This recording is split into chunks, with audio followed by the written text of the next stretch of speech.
I just saw The Batman with Robert Pattinson, directed by the guy that made the Planet of the Apes movies.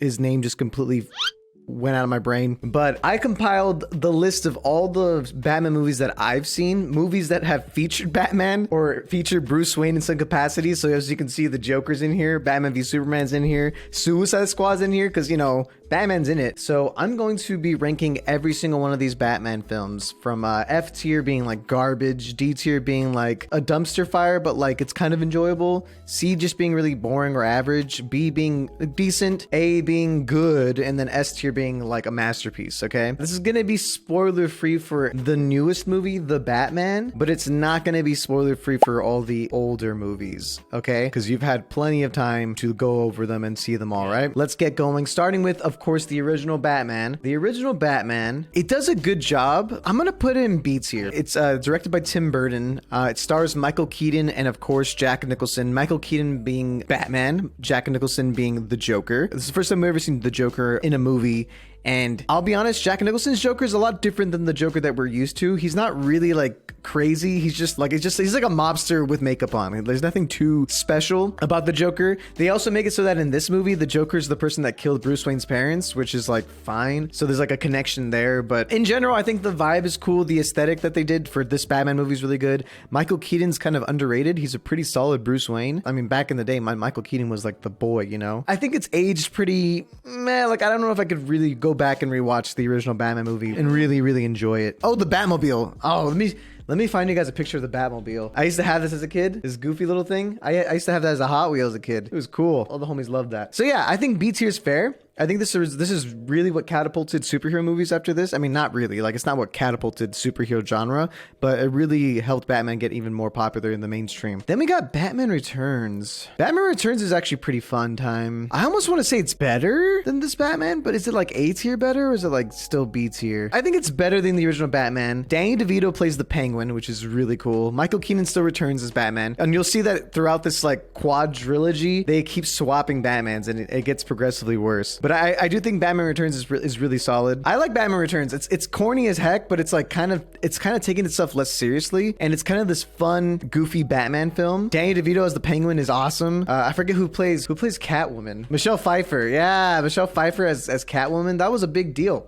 That changed the game for people, man. Some people cannot handle that, you know? Christopher Walken's in this. I think he's like the mayor. I just think like it's corny. Obviously, it's super corny. It's super campy, but like I think there's some enjoyable parts and I think it's a lot more fun than the original Batman. The original Batman's like cool and all, but this one really gets crazy in terms of the art direction and the style. I mean, obviously, it's still like within the good Tim Burton like aesthetic and stuff without it being too over the top. But yeah, I really do think Batman Returns is a little bit better than the original Batman. That's just me though. Batman Forever is C tier. It should be lower, but I have very fond memories of Batman Forever. This is where they replaced Michael Keaton with Val Kilmer. I don't think Tim Burton was directing this anymore. It just kind of went all over the place. Like, you talk about campy, you talk about corny. This is the movie that comes through, dude. This movie's hilariously bad, but in like a good way. Jim Carrey steals the show as the Riddler. Like, Jim Carrey was at the peak of his stardom. I think he just came out with The Mask, Ace Ventura, all these bangers of movies, Dumb and Dumber. And so he was at the peak of his career. So Jim Carrey was just like on fire, right? He plays the Riddler and he pops off. Like, he's hilarious. He like plays such a kooky, goofy boy. Freaking Tommy Lee Jones plays Two-Face. Does an okay job there. We get the introduction of Robin, which like kind of works, kind of doesn't. That's basically the entirety of the movie though. Like, the one scene that always comes to my memory is just like, Batman, make a choice. Your lover or your partner. Or there's one line that like I think is so hilarious. Robin goes like, holy rusted metal, Batman. And then he goes like, what? Huh? He's like, look, there's literally rusted metal with holes in it. Oh.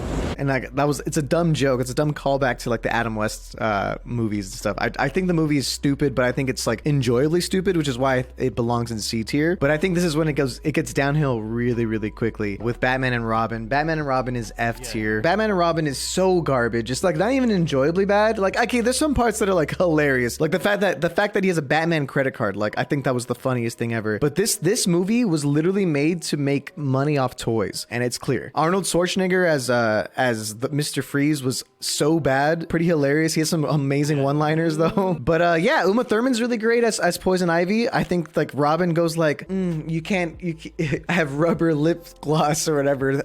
I'm immune to your kisses. Like, the movie's so stupid. George Clooney comes in as Batman this time around, and I honestly think George Clooney was built to be Batman, but this was just not the movie for it, and he's a little too old now to do it. George Clooney could easily play an older Batman, though, if they ever do Batman, what's that called? With, you know, that one Batman show where he has like a prodigy that takes over? Batman Beyond. Yeah, Batman Beyond. Like, I feel like George Clooney could play a good old Batman. Oh, yeah, and Batman and Robin introduced the Bat Nipples. You remember that? Oh, I mean, Bat Nipples are already kind of a thing in Batman Forever, but they went all out. Batman and Robin is completely terrible. Doo-doo. Belongs definitely in F tier for sure. I don't think anyone's questioning that. Next up, so after this entire franchise kind of failed, Christopher Nolan was given the reins to make a trilogy for Batman, starting with Batman Begins, and I would say Batman Begins is a solid opener. Batman Begins is phenomenal. It introduces Christian Bale as Batman, Michael Keaton, no, not Michael Keaton, Michael Caine as Alfred, Morgan Freeman as like Lucius Fox, like the CEO of like Wayne Enterprise. The cast is stellar, right? And Christopher Nolan really wanted to ground Batman, because Batman at this point was so campy, so corny. Everybody was like pretty over this like ridiculous over the topness. Christopher Nolan was like, what if we could make Batman seem like he could actually exist in the real world, right? He's dealing with the mobsters, he's dealing with these different criminals that are all grounded. Like, they introduced the Scarecrow, I think it was Cillian Murphy, and he's like this therapist that uses like this gas thing to like kind of make you go crazy and stuff. And it's like, they could have really butchered the Scarecrow, but they really made it a more nuanced approach, and I really love how they did that. And of course, Ra's al Ghul being like one of the main bad guys, played by Liam Neeson. I mean, that's awesome. Those are some deep cuts in terms of Batman's like villains and stuff, right? And I think they did a really good choice. They introduced Batman very well. They introduced Gotham really well. Oh my god, how could I forget Gary Oldman as Commissioner Gordon?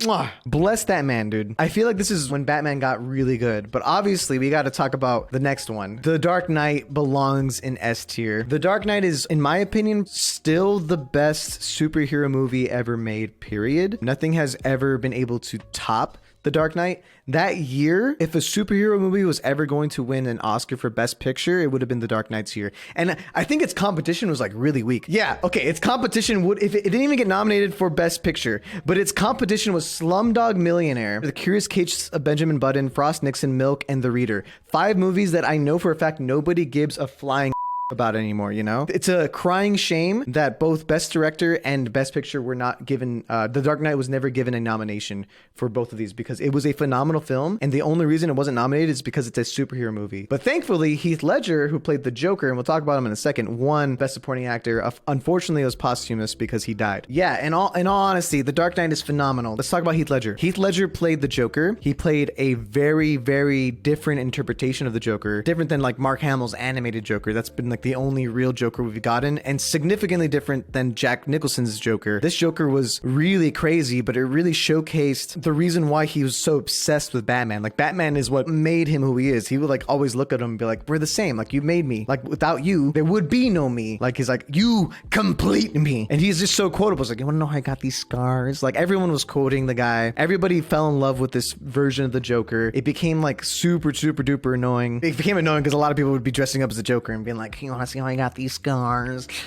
My father was a YouTuber, and he would tier list things all the time. Whatever, right? But yeah, Heath Ledger became like basically, yeah, I agree with you, Ben the Bomb. Heath Ledger became the new normal for future Jokers and stuff. But on top of that, I feel like people don't really talk about Harvey Dent as much. I forget the guy that played Harvey Dent. The actor's name escapes me, but he starts off as, of course, the district attorney that gets corrupted by the fact that his love of his life, Rachel, gets killed, right? And half of his face gets burnt in the process while this happens. This version of Two-Face just wants justice for his lost love. And I think this arc of Two-Face was so great because Harvey Dent was such a good character, and they did such a good job with Harvey Dent beforehand, because you can really butcher Two-Face. You can just do what they did with Tommy Lee Jones. Like, Tommy Lee Jones was just introduced as Two-Face, and they kind of like hinted at like Batman didn't save him on time and when he was in court, whatever. No, this one they really show you the beginning, middle, and end of Two-Face, and it's phenomenal. It's a beautiful arc, and it works really well in tandem with the Joker. But yeah, Heath Ledger pops off on this movie. This is really a Joker movie featuring Batman. It has a lot of just amazing iconic scenes, especially the opening scene where they're robbing the bank and stuff.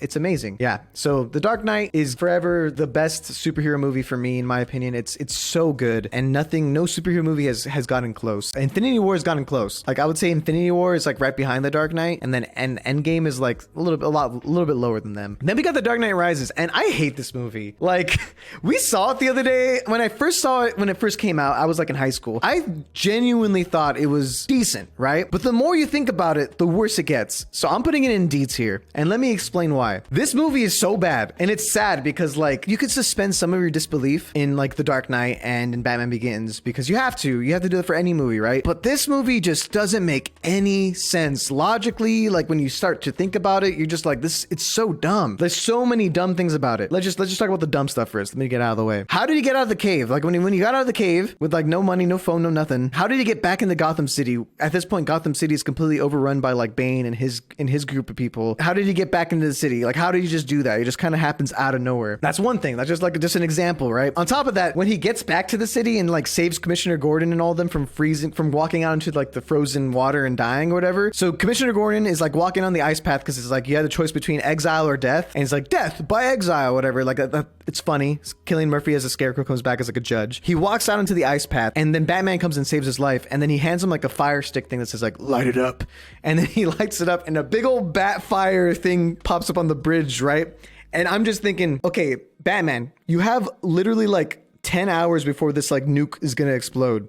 Right? You're on a time crunch here, my guy. When did you have time to paint with gasoline the bat on the freaking wall? It's so stupid. Like, I know you're thinking like macro, like you're being like really dumb, but it's like, but why? When the movie before, like The Dark Knight, was so perfectly like set up, like everything was set up for, and everything made logical sense. You go to this movie and you're just like, what? It's so dumb. The entire police force, not just like a select group, the entire Gotham City police force goes underground, and they're stuck underground for the entire movie. The movie is so dumb. Then you're worried about this nuke thing. He like goes through with the nuke, like he has a nuke attached to his bat like flying thing. He drives it down, I don't know, across the lake, whatever. It explodes, but not big enough to kill anybody. Fine, and gets it far enough, but somehow he survives. It's just so many stupid things, you know what I mean? Like, and you wouldn't notice it, but the entire script is just bad. Most of the time you could suspend your disbelief if the movie is good, but the movie's not good, so it was so hard to not notice all these stupid things. The one bright side is I do like Tom Hardy as Bane. I think Bane's stupid accent is hilarious. I was born in the darkness. You merely adopted. Like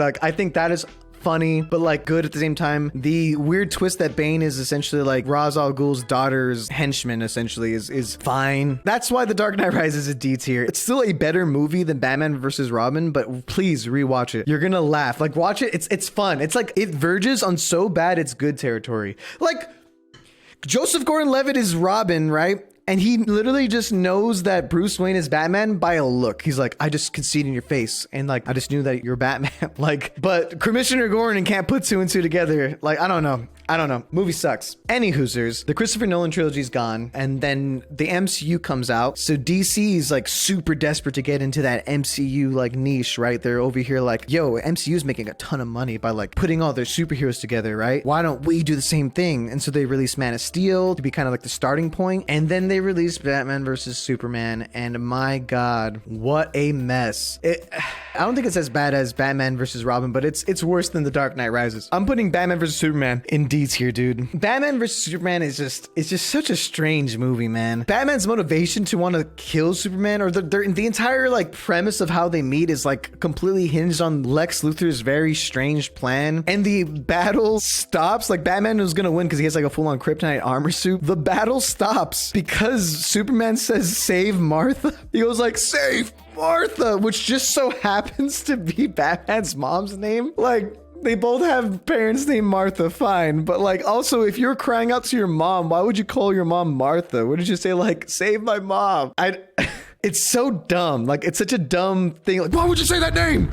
Why would you say that name? Jesse Eisenberg as Lex Luthor is a terrible casting choice. I think Jesse Eisenberg cannot play anything but himself. I think Jesse Eisenberg did really well in Social Network, and that's the only time I've enjoyed him as an actor. I guess Zombieland, he works well, but like he plays like the same quirky dude, and him as Lex Luthor doesn't really give the good Lex Luthor vibes that I want. Like Lex Luthor to me is like a badass, like super genius, not just this like quirky goofball. Like they wanted to Joker-fy Lex Luthor essentially, when Lex Luthor should be more of like a super genius, you know? know? Superman is like pretty boring in this movie as well. They shoehorn in Wonder Woman and then shoehorn in a bunch of like the little like teasers for the Justice League movie that's coming in later. Yeah, this movie just is a mess overall. Like it's stupid. They kill off Superman, but it doesn't really matter because comes back in the next movie. The acting's terrible. Ben Affleck as Batman is decent. I will say that Ben Affleck as Batman is decent, but the entire movie overall is just it's really goofy, man. Oh yeah, and Batman used guns, which is like, you know what? Zack Snyder, okay, so I gotta just let you know right now, I think Zack Snyder is such a meh director, and he doesn't really understand what makes things good. I will always like look at Watchmen, directed by Zack Snyder, and immediately understand like, oh, Zack Snyder didn't get Watchmen. Watchmen is very thoughtful and very much like an anti-superhero movie, and then you look at like Zack Snyder interviews, and he goes like, I just love when they fight and stuff. Like he didn't get Watchmen, and I don't think he gets Batman. I don't think he gets Superman, and so I don't think Zack Snyder gets anything, dude. I know people wanted the Snyder Cut so badly, and the Snyder Cut was like significantly better than the other Justice League, and we'll get there, but like I think in general Zack Snyder is super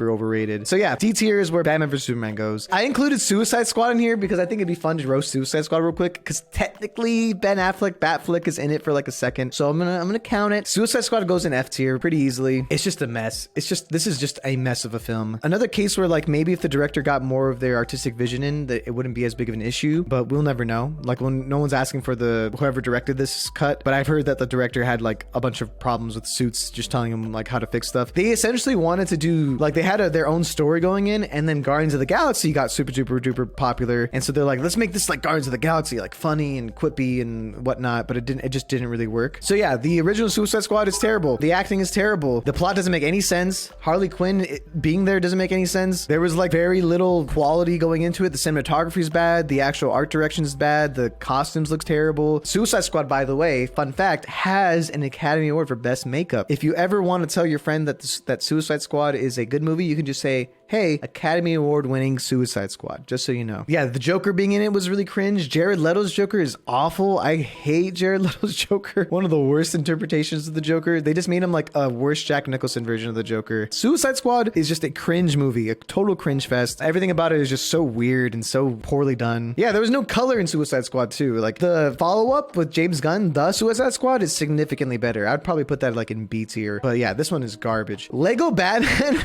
is so good. Lego Batman goes in A tier, bro. Before you come at me with like a lot of questions, Lego Batman is one of the best Batman movies ever made, dude. Straight up. Lego Batman is hilarious. It pokes so much fun at all the previous renditions of Batman, and it does this really clever thing. They make Batman and Joker's relationship a love story, and I'm here for it. It's kind of like what Perry the Platypus and Doofenshmirtz have, where like they're clearly arch nemesises, right? But like they treat that like almost like a best friendship. It's like a best nemesis ship. So the Joker and Batman, basically Batman's like, well, I guess you're like one of my main villains, but like I have like other villains and stuff. It's so goofy. Like the premise is hilarious. It's just so funny. Like I feel like it's underrated as hell. I feel like people don't talk about Lego Batman enough. It just had some of the best jokes, some of the best lines. It really just showcases like the main theme of the Lego Batman movie is about family and Batman trying to create his own family through like Robin and like and Batgirl and Alfred. That's like the entire point of the movie. And then reconciling with the Joker at the end is one of the funniest things ever, dude. It's just a fun movie. I think it only works in Lego though because it's like more of a parody than anything, you know? Like I don't think it would work in person. Then we got Justice League. This is the original release of Justice League. It is so bad. It is so much worse than all these movies combined. But like it's better than Suicide Squad though. I'd put it in bottom of D tier. So the Justice League, obviously unfortunately there was a problem with the original release of the Justice League had a big issue, right? So the original release of the Justice League started with Zack Snyder completely making most of the film. Unfortunately, his daughter, she passed away, and it caused Zack Snyder to like not want to continue filming, so he quit because it's like that takes a toll on you mentally. It's a tragedy. So they hired what's his face, the guy that made Avengers. I forget his name already because he's such a loser. Joss Whedon. So they hired Joss Whedon to come through and make the Justice League. But mind you, Joss Whedon's the guy like, so people really associate the success of Avengers with Joss Whedon, and to an extent I can agree because like he really did bring this quippiness, like these jokes, this liveliness to the Avengers and the MCU. But in my opinion, they kind of were over reliant on these quips. That's the reason why Avengers Age of Ultron is so terrible, because like Joss Whedon doesn't have any good ideas, so he kind of just relies on just like these really corny jokes. And now, yeah, it came out that Joss Whedon is a complete creep and loser, so I'm so glad that that finally came out. But essentially, long story short, no one wants to work with him anymore because none of his movies are really that great, and he does the same crap. But he essentially Avengerified Justice League, because Justice League was going to be a lot more serious, a lot more dark in tone, but he put in a bunch of these crappy jokes, like they had the Flash landing on like Wonder Woman's boobs and like making that a whole scene. That was added. That was not Zack Snyder's thing. They literally had to reshoot that scene. Why? Stuff like that where you're just like, what's wrong with you, Joss? Like, what a dweeb, right? And he had like major beef with the actor that played Cyborg, and so he cut out like his entire arc that Zack Snyder put in. There's an entire arc with the Cyborg that comes in the Justice League, the Zack Snyder cut, and it's like ridiculous. Like they completely butchered his character. They made everybody just make a bunch of terrible jokes. The simplest way to put it is just stupid. All these dumb gags and stuff. So I would say the Justice League is just a terrible Batman movie. It's a terrible movie in general, and we're gonna move on from it. Joker, I'm putting the Joker in A tier. I think Joker is a bit overrated. I still think it's great. Like A tier is great. It's at the top of A tier. I just think it's a bit overrated. I think that the best parts about this film are all incredible, but there are other parts about the film that you could have cut out completely that I think kind of actually drag the film or make it a little bit worse, including, but not limited to, the fact that like he has that whole like twist that his girlfriend is not actually his girlfriend kind of thing. I was like, oh, it's so goofy. Like why even include that? Like I get it, trying to make him seem like he's like crazy than he actually is. It was so unnecessary, and it's kind of like I didn't like that part that much, and it did drag at some points, and I think it thought it had more to say than like it actually did. But overall, Joaquin Phoenix's performance is phenomenal. He won the Oscar for a reason. Not saying like getting an Oscar is equal to being a good movie, but like it's cool that so far the Joker character has received 2 whole acting Oscars already. That's pretty cool, right? Like 2 out of the 4 times the Joker has appeared on a movie, they nominate him for an Oscar and he wins. So I think that's really cool. I think the Joker is a great movie. It comes off like a really good Martin Scorsese film. The way that they shoehorn Bruce Wayne and the Wayne family in this is also something that I don't like about it. Like it's almost like the movie would be better if they just ignored Batman or ignored the Waynes, just ignored the universe that they're in. Obviously you can't. Like I want people to know like this is in the Batman universe, but like him like meeting Bruce Wayne as a kid and being the reason why the Waynes die because he causes like an uprising. I don't know. I don't like that aspect of it, but everything else I like. I also think that the movie could have ended 2 scenes sooner. I actually think the movie would have been such a perfect ending. At the end, he's in like psych ward and he's like talking to the therapist and he's like thinking about the Wayne parents' murder and he starts laughing and the therapist like looks at him and goes like, "Why are you laughing?" He's like, "You wouldn't get it." It should have just ended right after that, where it's just like you wouldn't get it. But then they had to show him killing like the therapist or whatever and like being all happy and dancing again. And it's just like I think it would have been cooler if it just ended on that exact note where he's like, "You wouldn't get it." But either way, it's a good movie. I think A tier is a fair spot for the Joker. And I included it in this Batman tier list because Bruce Wayne is in this movie, okay? And that's Batman, okay? Everybody, you know how it works. Let's talk about the Snyder Cut. The Snyder Cut is a low B tier movie for me. It's so overhyped. I think people give it way too much credit. It's significantly better than the original Justice League. It actually makes sense. It's 4 hours long as well. It makes sense as a movie. It has a lot to add on, and it kind of gets you excited for the entire universe that it could have been. But like to pretend that this movie is like a masterpiece is ridiculous. It drags heavily. It's not bad. Like I think B tier is a solid position for it to be in, but like let's not pretend that it's like some masterpiece. People are going over here and like being like, "Oh my god, the Snyder Cut is so good." And I'm like, chill, dude.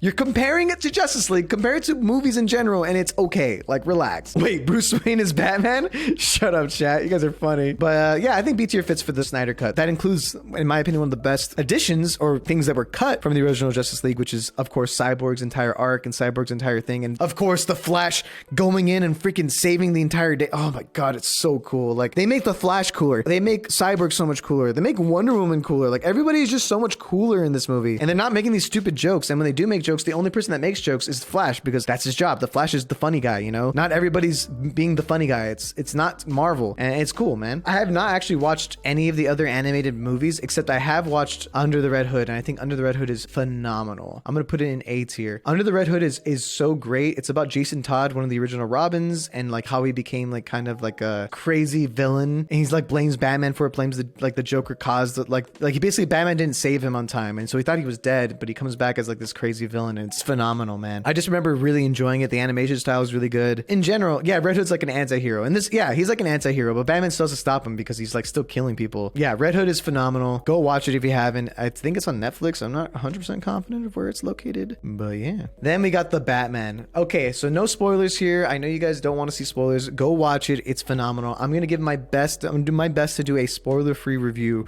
right now of it. I'm putting The Batman in S tier. If I were to give it a ranking in terms of scale of 0 through 10, I would give it, in my opinion, now that I've lingered on it, it'd be somewhere between like a high 8, low 9. Like I did really enjoy it. The Batman is phenomenal. Let's talk about the casting. The casting is so stacked. You have, of course, Robert Pattinson playing Batman, and he does a great job. I think some people don't like his interpretation of Bruce Wayne, this like emo boy, kind of like depressed Bruce Wayne, but I personally really enjoyed it. His version of Batman is really cool, really menacing.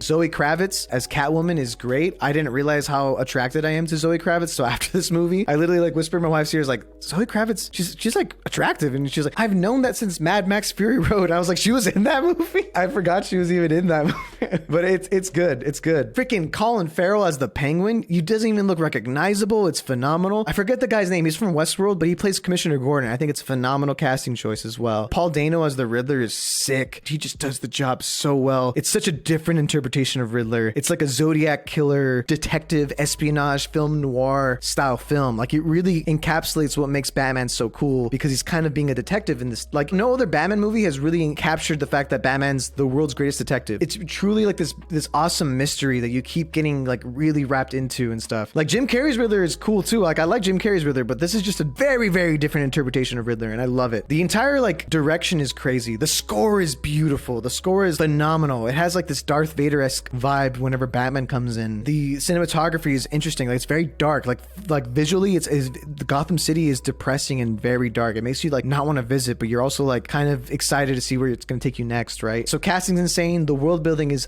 phenomenal. You really feel like this is a lived-in world. Oh, and Andy Serkis. Andy Serkis as Alfred. I thought that was actually great, man. I very much enjoyed it, dude. If you guys haven't seen The Batman, go watch it yourself. I really do think it's a strong movie, and I'm very excited for the future of Batman now that I've seen it, because it's good. Like, I don't know. It's just a good interpretation of Batman. I'm very hopeful for the future. I'm excited to see what they do next with Robert Pattinson as Batman. You were scared of Batman this one? Yeah, that's kind of like the cool part about it. It's not like a spoiler. So let me just explain this real quick. When I say world building, the reason why the world building to me was like so phenomenal. In this movie, the police don't like Batman. They're like, what the heck is he doing here? Like Gordon. The only person on his side is Commissioner Gordon. Like, and that's how it is. Like Batman doesn't just start and like work with police immediately. It takes time to completely get the trust of like a police force, you know? And I love that it starts, it doesn't give you the whole Batman Begins thing where you're gonna see his parents die and all that crap. It just starts with like, this is a Batman that's been doing it for a while, you know? And it's pretty hype. It's pretty hype as hell. Like, you know, like that's ballsy. It's really scary to just go in and like start a Batman